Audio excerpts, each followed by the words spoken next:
పోలీసులు చెప్తున్నట్లుగా కొన్ని వేల కోట్లు సంపాదించాడు, కొన్ని బెదిరింపు కేసులు, హత్యలు అన్నీ ఉన్నాయి. అందులో బెల్లిలు వెళ్తారు, మీ చెల్లెలు కేసు కూడా ఉంది, మీ ఫ్రెండ్స్ని చంపాడు. ఇటువంటి వ్యక్తిని ఎన్కౌంటర్ చేయడం కరెక్ట్ అంటారా, లేదా అరెస్ట్ చేయడం కరెక్ట్ అంటారా? అసలు నయం ఎన్కౌంటర్ కరెక్ట్ అంటారు కాదంటారు చెప్పండి. అతను తయారు చేసిందే మీరు ప్రభుత్వం. ఇప్పుడే ప్రభుత్వం ఉన్నా కూడా ప్రభుత్వం అంటే ప్రభుత్వమే, వ్యక్తులు మారిండొచ్చు కానీ తయారు చేసిందే మీరు. అతన్ని ఈ స్థితికి తీసుకురావచ్చిందే మీరు. అందులో వందలాది మంది అధికారులు లాభపడ్డారు, వేలాది మంది అధికారులు కూడా లాభపడ్డారు. ఎట్లా లాభపడ్డారు? కొన్ని కోట్ల రూపాయలు దండుకున్నారు అతని చేతుల ద్వారా. కాబట్టి ఎవ్వడూ ఏమనలేకపోయింది.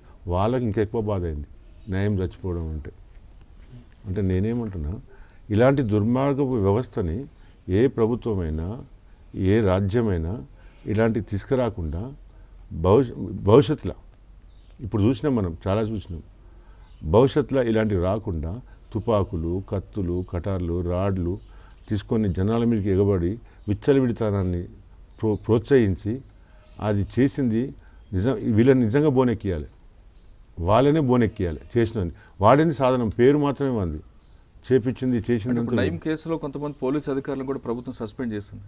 దాన్ని మీరు సమర్థిస్తారా, లేదంటే ఒక సాధనంగా వాడుకున్న వాళ్ళని కూడా మీరు? నేను ఏమంటున్నా సార్, నయం వ్యవస్థని నాశనం చేసే ప్రయత్నం చేసింది కరెక్ట్.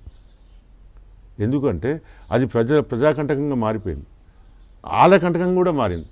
అంటే ఒక్కొక్కరిని ఎమ్మెల్యేలను ఎంపీలను బెదిరించిన రోజులు కూడా ఉన్నాయి, వాళ్ళది కూడా చేసింది. కానీ నయం వ్యవస్థని తుదముట్టించాలన్న విషయం కరెక్టేమో కానీ తదంతరం జరిగిన పరిణామాలు ఏతున్నాయో వానికి ఎవడోడు సహకరించిండో, రాజకీయ నాయకులు సహకరించింది, పోలీస్ డిపార్ట్మెంట్ సహకరించింది, అంటే పోలీసులు అందరు కాదు కొంతమంది సహకరించింది. ఒక ముగ్గురిని తీసుకొచ్చి ముంగడ పెట్టినావు నువ్వు, మామూలు అధికారులని.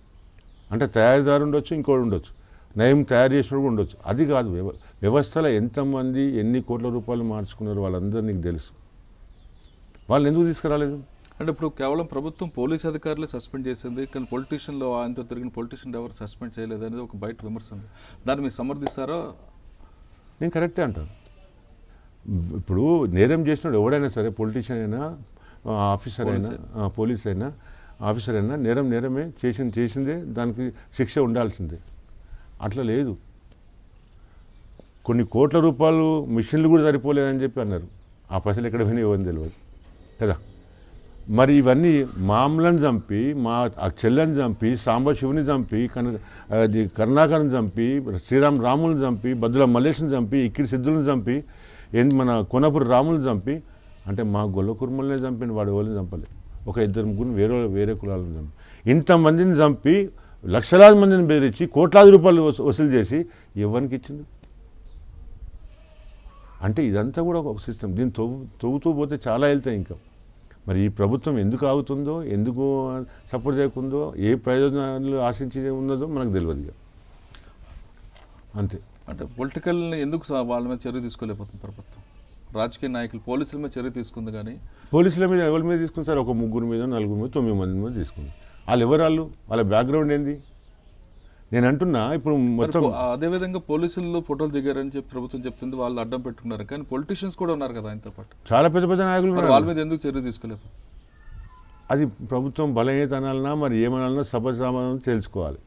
నేను కాదు చెప్పాల్సింది. నేను అనుకున్న రాగానే నా గవర్నమెంట్ మంచిగా చేసింది రా భయ్, నా తెలంగాణ గవర్నమెంట్ అని. ఇప్పుడు కూడా నా తెలంగాణ గవర్నమెంట్ అంటున్నది. సీఎం మంచివాడే అంటున్నా, సీఎం మంచి పనులే చేస్తున్నా అంటున్నా. గొర్రెలు ఇస్తున్నావు, బర్రెలు ఇస్తున్నావు, బంగారు తెలంగాణ తెస్తా అంటున్నావు. అలా కొన్ని కరెక్ట్ ఉన్నాయి, కొన్ని కరెక్ట్ లేవు. ఇంతవరకు మమ్మల్ని సంపాదించలేదు. గొల్ల కుర్మలకు ప్రతినిధిగా నేనున్నా. 20 ఏళ్ల కిందనే గొల్ల కుర్మ హక్కుల పోరాటం డోలు దెబ్బ పెట్టినా నేను. ఈవేళ ఇంతవరకు నన్ను సంప్రదించలేదు. ఎట్లా చేస్తే బాగుంటుంది కృష్ణ అని. అంటే నీ నైజం ఏంది ఇప్పుడు అర్థమవుతుంది కదా. నువ్వు మంచోడు అనుకున్నా, నువ్వు చెప్తలేవు, నాకు పిలుస్తలేవు, ఎవరినో పట్టుకొని ఏమవుతుంది. నిజంగా నీ గొర్రెలు ఫెయిల్యూర్ స్కీమ్ అది.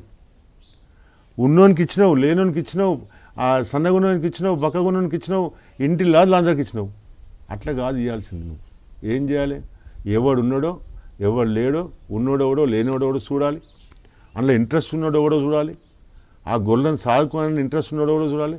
షెడ్ నిర్మాణం చేసుకునే అవసరం ఉన్నోడు చూడాలి. వాళ్ళకి కానీ ఇవ్వాలి. ఇందులో చాలా అక్రమాలు కూడా బయటపడుతున్నాయి కదా. మటన్ రేటు పెరుగుతుంది, పక్క రాష్ట్రానికి గొల్లు తీసుకొచ్చి పెట్టడం, స్కీములు చూపించి అమ్మడం చేస్తున్నారు.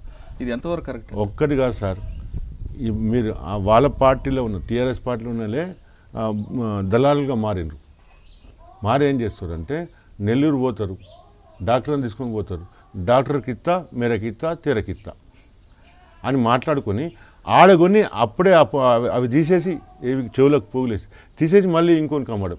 85,000 రూపాయలు వీళ్ళకి ఇచ్చేసి మిగతాన్ని ఇలా జేబులలో వేసుకోవడం. అట్లా కోటాను రూపాయలు నష్టపోతున్నారు. మీరు చూస్తున్నారు ఐ డ్రీమ్ న్యూస్ని. మీరు చూస్తున్నది ఐ డ్రీమ్ న్యూస్. అంటే కళలని నిజం చేస్తూ ప్రజలకి నిజాలని కళల ద్వారా తీసుకొచ్చే ఐ డ్రీమ్కి మై బెస్ట్ విషెస్. మీరు చూస్తున్నది ఐ డ్రీమ్ న్యూస్.